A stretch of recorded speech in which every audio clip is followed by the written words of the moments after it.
It's your girl Pynderella with my boy Shank right now. We're about to get into anime and after parties. Are you ready? Oh yeah, I'm ready. Are y'all ready? Yeah. Let's do it. Yeah, don't know what to say. We ain't talked for a minute, ain't no love this way. She keep blowing up my line, that shit be aggravating. Might just go fuck up on a friend, she won't hesitate. So, yeah. First of all, for those who don't know, you're Yeah. putting out this amazing album, and I have had the chance to hear it in full, and it's amazing. It's one of them ones, okay? And so the title is Anime and After Parties. Yeah. What kind of anime and what kind of after parties? Look, okay, so honestly, what kind of anime? I mean, it can go from as far as from like, you know, adventure to, you know, some crazy shit, or even to the point where like, you know, mystery, thriller, whatever the case may be. And what kind of after parties? I mean, honestly, it's LA, so you know, shit happens. Okay. But fuck, like, what kind of after party? I guess I would say, you know, just anything that can happen. I mean, stuff from life-changing events to literally from meeting new people, meeting new energies, things of that nature. So you just never know. So that's why I kind of named it Anime and After Parties. Cheers to that. Let's do a cheers to that. Yes. Okay. Tank. Okay, so just white wine. just judging based off the album, I would say if I'm coming from a Grammys after party, I'm definitely still in the high vibes. I'm playing one of them jams. You got a song on the album. I wish I had the track list, but it's like number 2. It's before number 4, because number 4 we start getting into the songs for the ladies. Yeah. It's before that. Yeah. And it's really I'm him. I'm him. Yeah. Y'all. Look at that memory. Yes. Okay. She only heard it like twice. Crazy. So that's I'm coming home from an after party. I'm lit still. I'm feeling good. Yeah. I'm ready to go to an after party now. Okay. I'm playing that song. Okay. Yeah. So what after party were you thinking about you in the studio making this album? Crazy enough, like I'm him was just something of a feeling. Like every song, I will say this, every song that I have made for this EP, it has its own feeling, it has its own situation, or its own memory rather.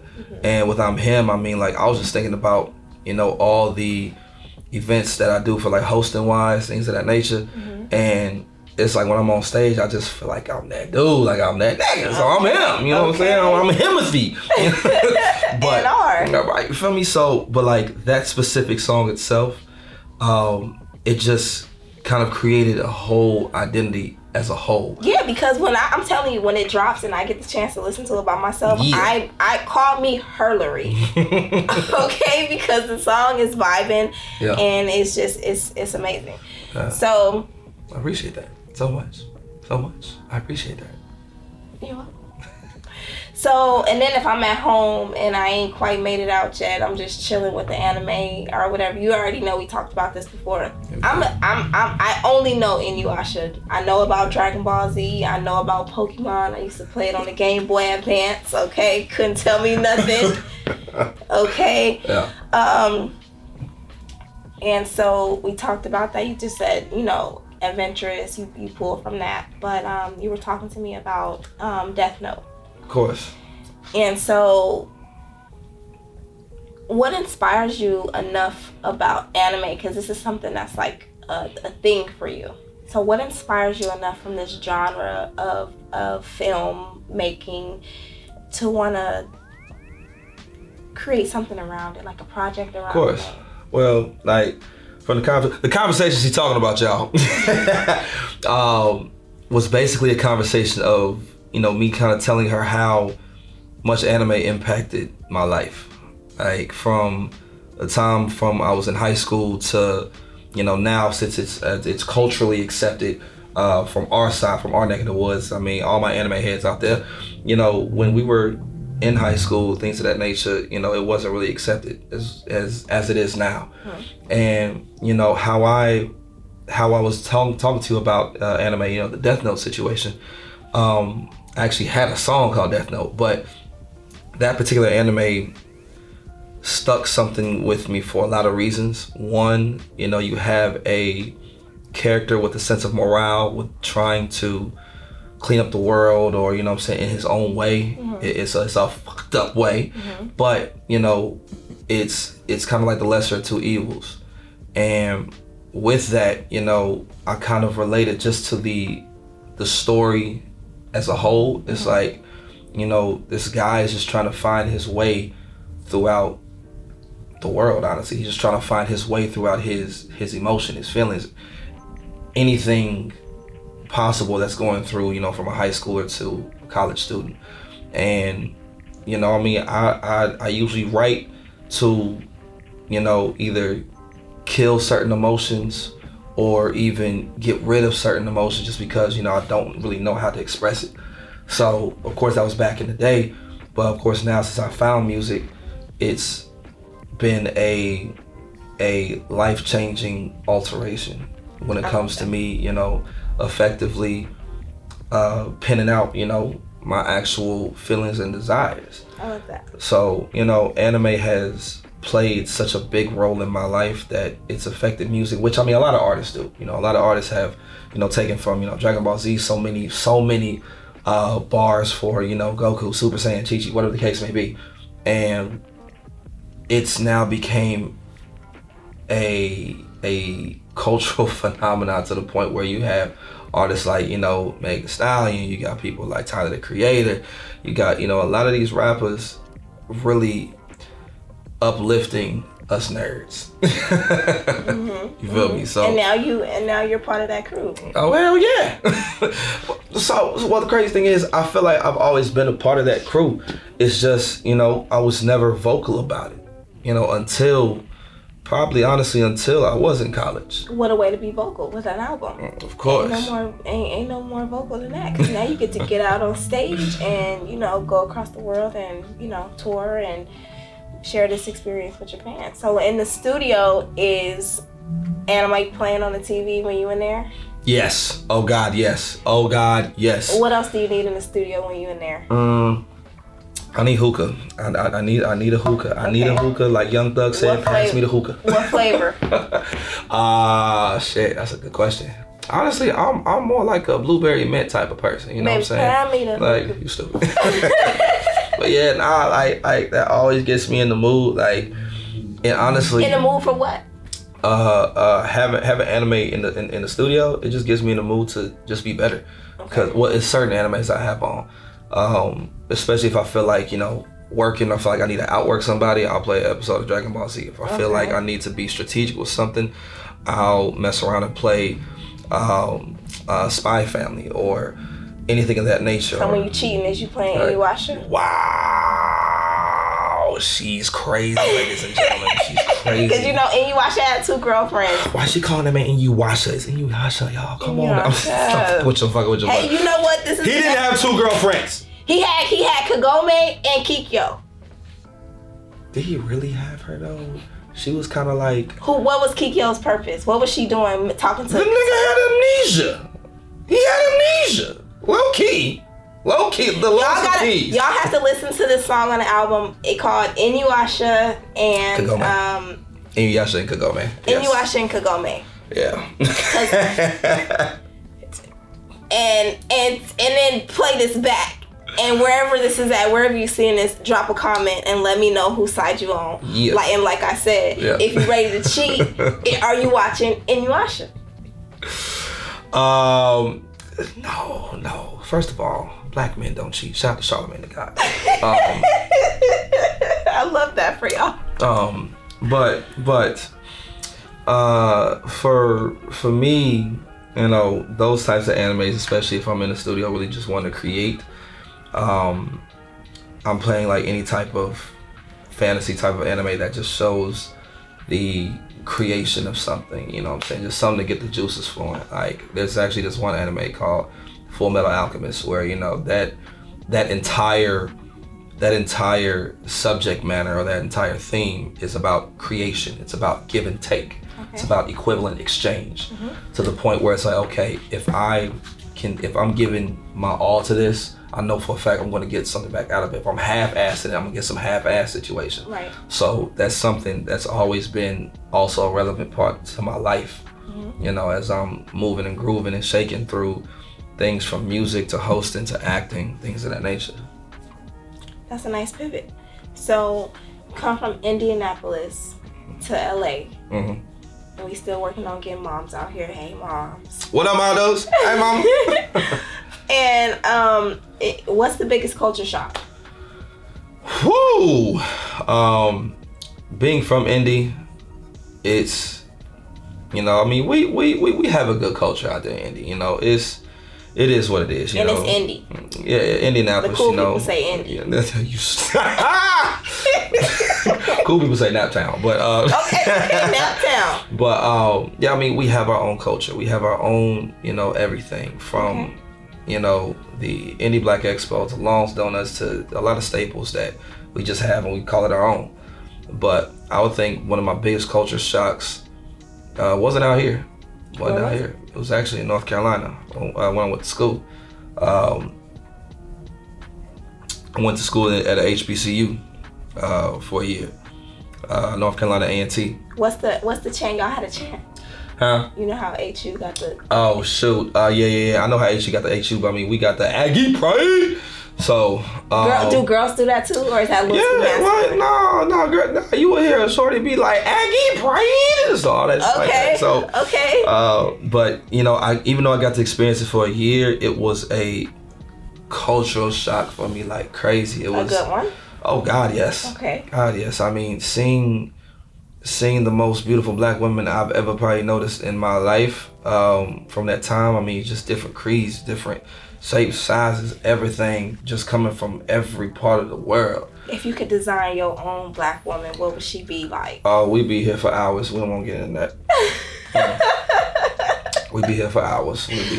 But yeah, that was my biggest like cultural shock and like actually like appreciation. I'm glad I had that shock because it's like I didn't know. Okay. And you know that also kind of progressed me into my lyrics, into making music, especially for women. It's like, yo, I know what, you know, the thought process of what women want, what women like. And North Carolina A&T was that spot. Even though it's for a year, I learned so much at a time. And, you know, not to say I don't love my school, you know, shout out to them Niners. But A&T was just something out of a, like, Hollywood movie. Like, it was that lit. And I feel like more people should be looking at HBCUs. But that's another topic. That's another topic. Yeah. But we love that topic. Of course. So from HBCU, you mentioned Hollywood's like kind of like another thing out of Hollywood. So now you in Hollywood. Facts. And what is that like? What is being in Hollywood like right now for Shank? First of all, have you always been Shank? Believe it or not, yeah. Where Shank come from? Shank came from my track coach not knowing how to pronounce my first name. Literally. Shout out to the track coach because... Coach D, what's up? It's crazy because he introduced me to my teammates as, and I swear this is how it went, swear to God, he was like, team, this is Khyran,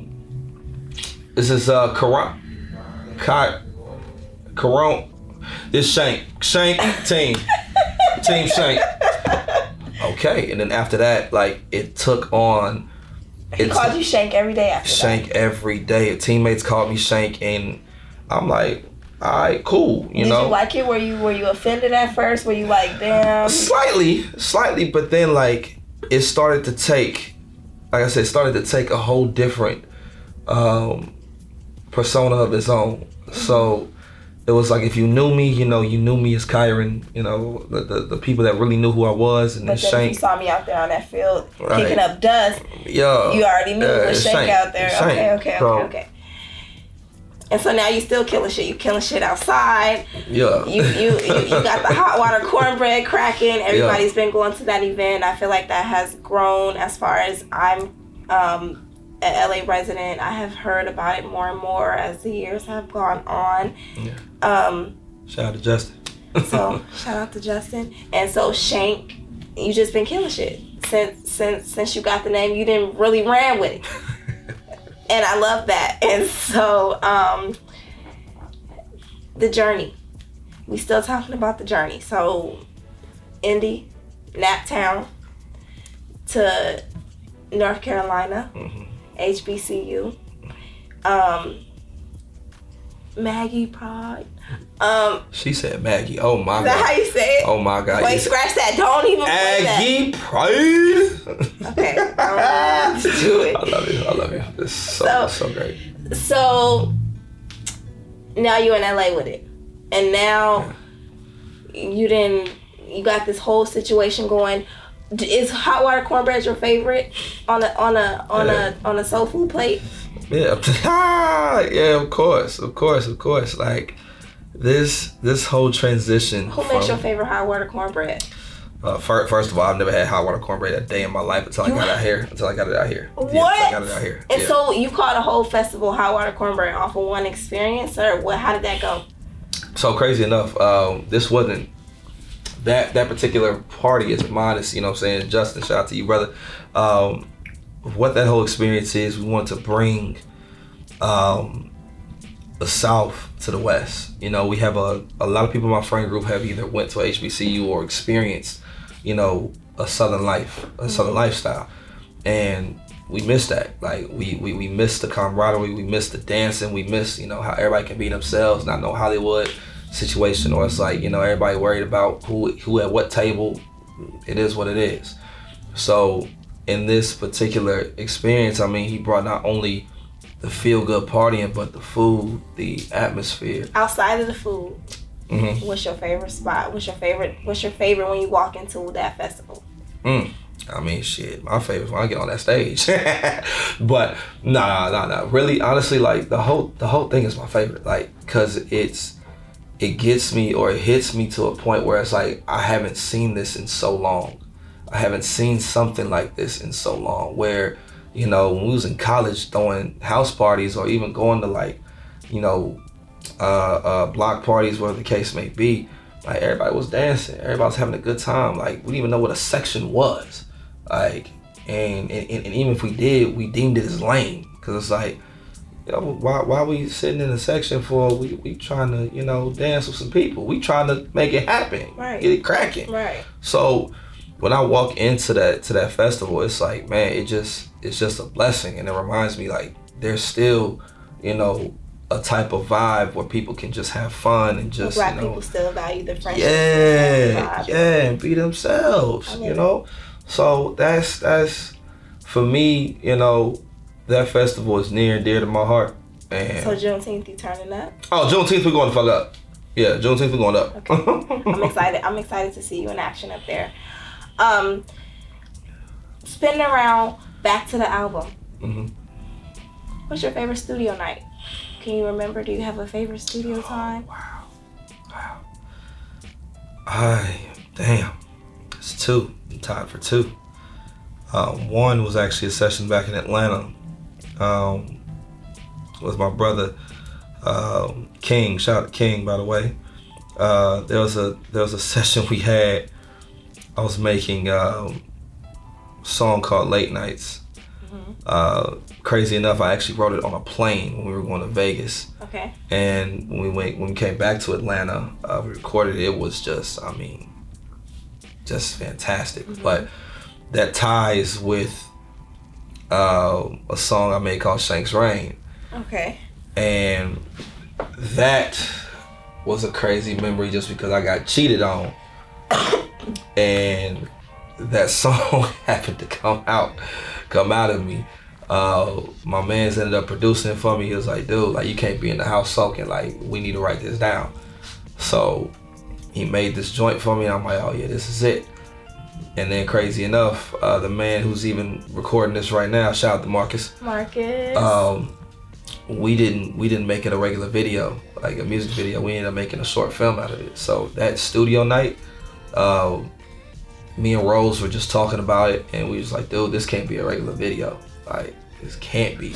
And that night, like, we made some crazy magic going forward. So I love that. It's dope. You took a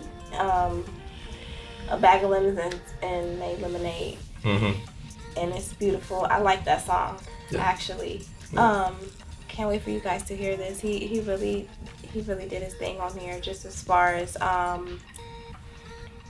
creativity. Everything's there. It's all there. The vibes, the turn up, the understanding, I'm going through some shit right now, but I'm still flyer than the ones they pass out. All that's in there. So that's a bar. I just noticed that. I'm flyer than the ones that pass. Oh, I'm taking that. We can cut that out, right? You know what I'm saying? So.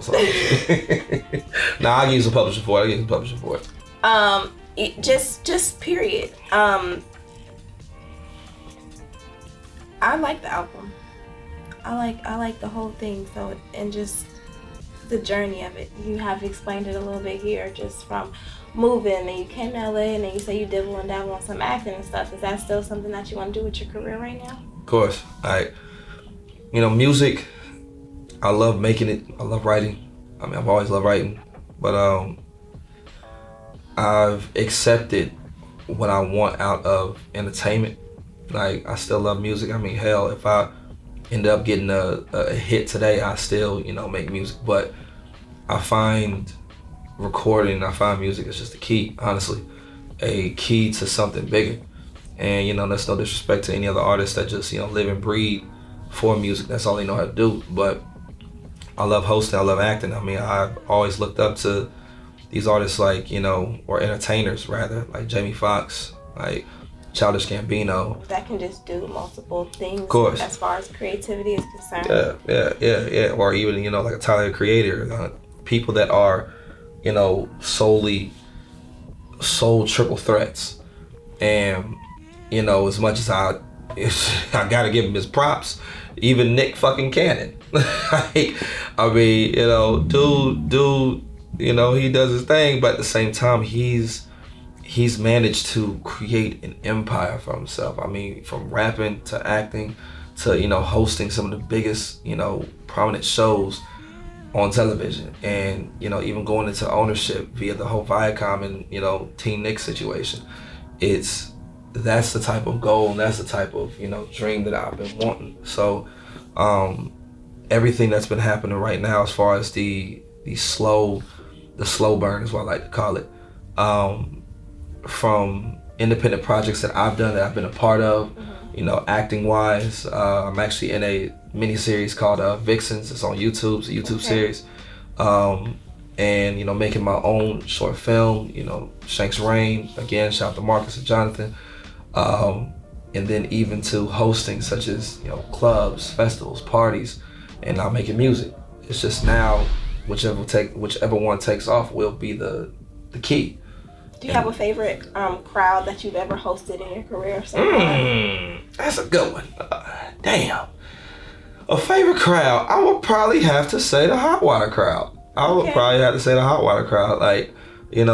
a vibe, and it's a thing of its own where, not only the crowd feeds off that energy, that crowd feeds off that energy, but it's like a reciprocation every single time. Like, if I say something, they're gonna react. If they do something, I'm gonna react. It's just a give and take, just like I told you about the anime, that equivalent exchange situation. It's always a give and take, and it's something that that keeps me going and keeps me hyped and keeps me excited every time we have this function. I'm like, man, I want to do this again. When we doing it again? So yeah, that's probably, out of all of my times I've been hosting, Hot Water Cornbread has taken the cake for me. Okay, I love that, and I'm gonna have to get out there and experience it one day. I just feel like I'm missing out on so much culture by having just not been one time. Edit that out. But yeah. Get her in the comments. If any of y'all that have been to Hot Water Cornbread, get on her. Please. What are we expecting from anime and after parties? Besides more anime and more after parties. I love that. Cheers to that. Cheers to that. After parties. Yes, tink. I need to hear it again, by the way. Tink. Oh yeah, we definitely gonna hear it again. So, I guess what I'm expecting out of this, is a consistent flow from my core fans. Like, for one, shout out to Cool Gang, man. Cool Gang is my tribe. My whole brand is called Super Cool. So the tribe that's with me, I call them Cool Gang. Okay. But they've been with me since, like, when I formed it in like 2016 on Snapchat. Crazy enough, but Snapchat was popping. Okay. But when people were still sending if it was cool. I'm telling you, but like with this EP, because it's so important, because I haven't even made like a legit album yet. So this EP is so important to me because I now have a plan. Like, so I'm expecting, honestly, a consistent listener from this, because back then, you know, I was still dropping singles, but then I had made 2 projects, one called Life Away From Home, the other one called Nostalgia. Both I wasn't able to keep up with. And when I mean keep up with, like keep them on the DSPs, you know what I'm saying, the streaming services. So what do you have to do in order to keep an album on a streaming service? Shit, you gotta have some money. But at the same time, it was, and it wasn't that expensive. You know, it was like I'm on TuneCore, I'm on DistroKid, things of that nature. But I was doing so much, you know, excuse my French, dumb shit, that I wasn't able to, you know, keep up in a sense. So like when the, you know, year time of like $17-$18.99 come around, whatever, to keep it up on the service, I'll just ignore it. I'm like, I'll pay for it later, and I'm just paying for stupid shit. And then all of a sudden it's taken down, and then my fans are looking at me like, yo, where did Nostalgia go? Where did this project go? I love that you bring that up, because a lot of people lose their fans and just supporters in general, because just think about your favorite show. It come on every week. Mm-hmm. What if you never knew when it was gonna come back on and it only came back on every once in a while? Would it still be your favorite show? Facts. You're right. And me being the only child, I had a only child syndrome. Mm-hmm. Yeah, so I'm just thinking like, you know, they still gonna be there for me, like very much entitlement. And when I didn't drop, I think I didn't drop for like a year, maybe even a year and a half, and I started having people drop off like flies. Like, oh, this man, you know, he ain't about to release nothing, he ain't about to do this, he ain't about to do that. But I still have people, you know, messaging me, you know, just saying like, hey, you know, I don't know if you're going through a hard time, I don't know if you, but you know, we waiting, we waiting, and we are still here. Cool Gang is here for you. So the fact that these people don't even know who I am personally, rather, like, you know, never even met me or anything of that nature, they still support what you got going on. They still are here. And you know, when I finally announced, I'm like, hey, yo, I'm actually going to drop an EP, and they're just like, holy shit, like, for real, like, this ain't for play, this ain't a drill. So name one person in the hood that play like that. Right. This girl.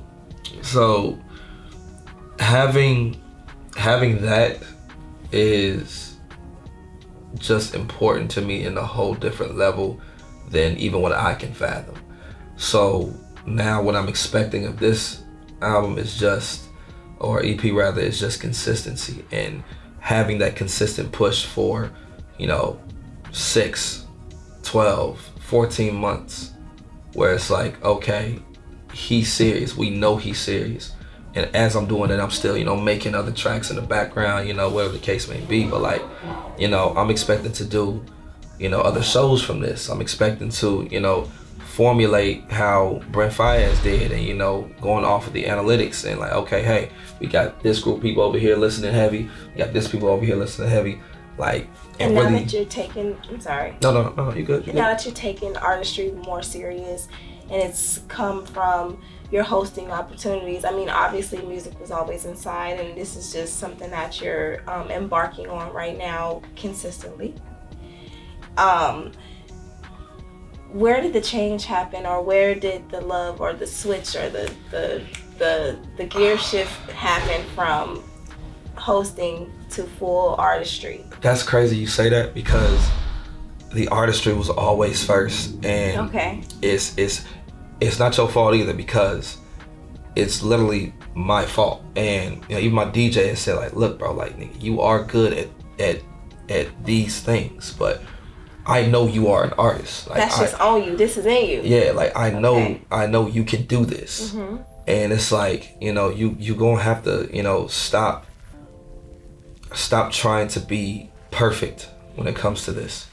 And you know, yeah, most of these people in LA like know me as like, oh yeah, this is like one of the dopest hosts in this, like he is the dopest host in the city. He's him. And but in the back of my mind, I'm like, yeah, I'm a dope ass host, but nigga, I'm a dope ass artist too. Artist. Like I'm an artist first. Yeah. But with hosting, just even how this all came about, like hosting just kind of fell into my lap because I was sick and tired of being a promoter. Like being a promoter here ain't for the weak. Like it's not for the weak. And if you don't know what you're doing, and if you don't, like, that's why, you know, I give a lot of props to a lot of the brothers that I know that promote and really do this shit. So I'm just like, it's not me. Like I had to find another way to make myself useful in this nightlife scene, so that I can start handing my music to DJs, start handing my music to people that, you know, I can either connect with or vibe with, whatever the case. And I was tired of paying, you know, $100 a week, damn near $200 a week just to get in the club. Pay the DJ 50, 60, 100 bucks. And it's like, I'm going broke. I'm going silly broke. Trying to do this. You're doing right. it backwards. So my DJ, you know, shout out to Mass Appeal to DJ. He had just basically got a residency at this club called Ballet. And Ballet was this up and coming Hollywood dope spot. Mm-hmm. He was an opener. And he didn't like, you know, talking on the mic that much. So I saw this one guy, and he, you know, used to host all the time or whatever the case may be. I'm like, dang, that's a pretty dope gig. Like that's just to hype the people up. Mm-hmm. So then I'm like, shit, I can do that. I think I can do that. Mm-hmm. So I tried it, you know, with my DJ, and you know, it was cool. But when he would get off, mind you, when he was opening, wasn't really a whole lot of people in the club like that. So then when it started getting packed, and then, you know, the closing DJ was in there, I would try to stay on, but I get kicked off. I'll get kicked off. And I got kicked off a lot of times. The owners would come up to the DJ booth, hey, get off the mic, get off the mic, get off the mic. Dead ass, get off the mic. Let the DJ do it. It wasn't until probably DJ Charisma, shout out to Charisma. I love DJ Charisma. It wasn't until she basically said, hey, like, you know, let him do his thing. And that was my shot at that point. I'm like, okay, it's either do or die. I suck or I'm good at it. And, you know, like she ended up shouting me out on the gram. Like after the night ended, it was incredible. I love that. It was incredible. So sometimes it's just about being at the right place at the right time, yeah. And that's when you know it's divine, because it happens smoothly. Mm-hmm. You don't have to force nothing. You don't gotta, you know, ain't nobody tripping and ain't everything cool to the night. Right? Yeah. And I'm glad that you got that opportunity. Did it boost your confidence and your self-esteem? It honestly, you know, not even my confidence, but like it boosted my name as well. Like, you know, I'm already a out there type of individual. Mm-hmm. So like I'm not really afraid of rejection or, you know, having people say whatever the fuck they want to say about me. But at the same time, you know, there's still a hint of, you know, damn, am I doing this right? Am I actually good? Or, right. You know, or people actually fucking what I'm doing? Mm-hmm. So I would do these other parties. I would do other situations, from Hollywood to the inner city situations to, you know, and with all different DJs, from Charisma to Artistic to, you know, Mass Appeal to Crystal the DJ. I mean, every which way walk of life, so I could not only learn and be cool with these DJs and build relationships with them, but it's also impacting my craft as not only a host but a artist as well. Crowd control to learning how to really engage with the people, with the DJ, and deliver shows. Not only me just talking, not only me just performing on the mic, but really interacting, engaging, things of that nature. So hosting did take a mind of its own, and it created another persona. So, but I made sure not to leave music behind, and this EP is what that's what this EP is gonna do. Okay. And that's what I'm expecting. Also expecting is that this nigga Shank does music. Like he hosts and he does music. Like put those two together. Put some respect on it. Put some respect on it. That's right. So that's how I'm feeling. I love that. Are there any closing comments that you want to make, or that's how you feeling? Because I'm on what you on. Like, honestly, this interview alone, I wanted it to be like my coming out when it comes to music, because it's like doing it all over again, or I'm saying like, hey guys, I got music project type shit. But it's not that. It's a reminder. It's a reminder that I'm in it. It's a reminder that I'm an artist, a host, and an actor at the end of the day. At the end of the day. Yeah, like there's no box that you can put me in. I'm going in each different direction, but you're gonna put respect on each different direction. So that's what this EP is going to do.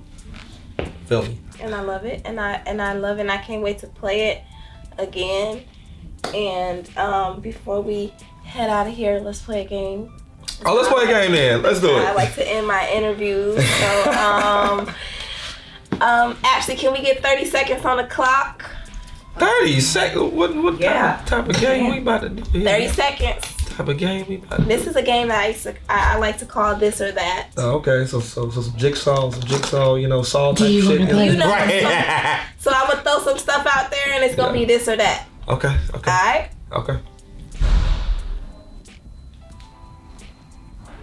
And I'm scared. Go. Okay. Late nights, early mornings. Late nights. Inuyasha, Dragon Ball Z. TVZ. Chocolate, caramel. Neither. Okay, caramel. Sweet, savory. Savory. Writing, recording. Writing. Midwest, West Coast. Nigga, Midwest? What you mean? As I just did some West Coast shit. Poolside, at sea. Let's see. Big booty, big breast. My God. You're done. Can I answer that last one? Can I answer that? Yeah. Big booty. No, I lied. Titties. Okay, missionary or swinging from a chandelier. Damn. Chandelier. No. Yeah, chandelier. Fuck it. Favorite moment at an after party. Oh my God. It's probably not my favorite. It's probably the craziest moment, because it wouldn't beat this out. A specific, not a specific person, but just a person. He said, "Fuck the 30 seconds." Yeah, fuck 30 seconds. The person literally came up to me, this is during COVID, and said, "Hey, let me spit in your mouth." Did you let her? Fuck no. Call security on her ass. And if you could reenact one scene from an anime, what would it be? Oh my freaking God. Everybody, and you can call me lame, say I'm a liar, whatever the case may be, but the scene when Goku turned Super Saiyan for the very first time, when Frieza killed my nigga's best friend and he went the fuck up. So you want to reenact a part where he went the fuck up? Yes. Okay. That'll be fire. Okay. That'll be fire. All right. And so I had a lovely time talking to you about anime and after parties, and I can't wait to play it again. Yes. Looking forward to seeing you on more stages. Looking forward to this being your debut album, for your artistry, for your success, for those plaques, for whatever comes with success in music on that side. Thank you so much. I Thanks appreciate for talking you. to me. Yeah. We out.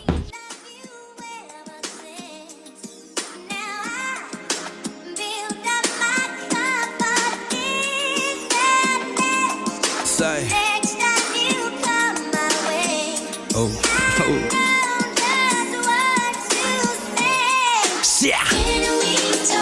Yeah, don't know what to say. We ain't talk for a minute, ain't no love this way. She keep blowing up my line, that shit be aggravating. Might just go fuck up on a friend, she won't hesitate. Yeah, stalking on them fake accounts ain't gon' bring me back. Block about 2-3 in them things, you crazy, relax. Said I'm just stating facts. You be fucking with my time and my peace, and I swear no refund on that. Yeah, moving like I'm Ronin, want nobody close. Yeah, burning up the bread, ace for the toast. Yeah, got me on roll, looking like a tool. Bitch, I commit to myself, or I commit to you. Yeah, we can't talk, we can't talk, we can't talk, baby. Disrespect on my neck, I can't trust, baby. I've been running up a spite in my heart lately, running up a check, make it better lately. Yeah, we can't talk, we can't talk, we can't talk, baby. Disrespect on my neck, I can't trust, baby. I've been running up a spite in my heart lately, running up a check, make it, make it. I've been down for this shit and your heart wasn't in it. She blew me down like a hookah and begged for forgiveness. I'm feeling like Lorenz Tate, swear to God I'm a menace. If we ain't talking about no money, it ain't got my attention. Yeah, got me moving in these trenches on my own. In the crib, flipping word like Simone. She keep calling on my phone, block numbers, I don't fold. I don't tolerate no bullshit, I'm sticking to the code. Only get to see me when she's scrolling on the phone. Shorty keeping tabs like a CIA drone. Never see eye to eye like with Tevin Campbell. That shit be goofy when your friends always trying to meddle. Yeah, we can't talk, we can't talk, we can't talk, baby. Disrespect on my neck, I can't trust, baby. I've been running up a spite in my heart lately, running up a check, make it better lately. Yeah, we can't talk, we can't talk, we can't talk, baby. Disrespect on my neck, I can't trust, baby.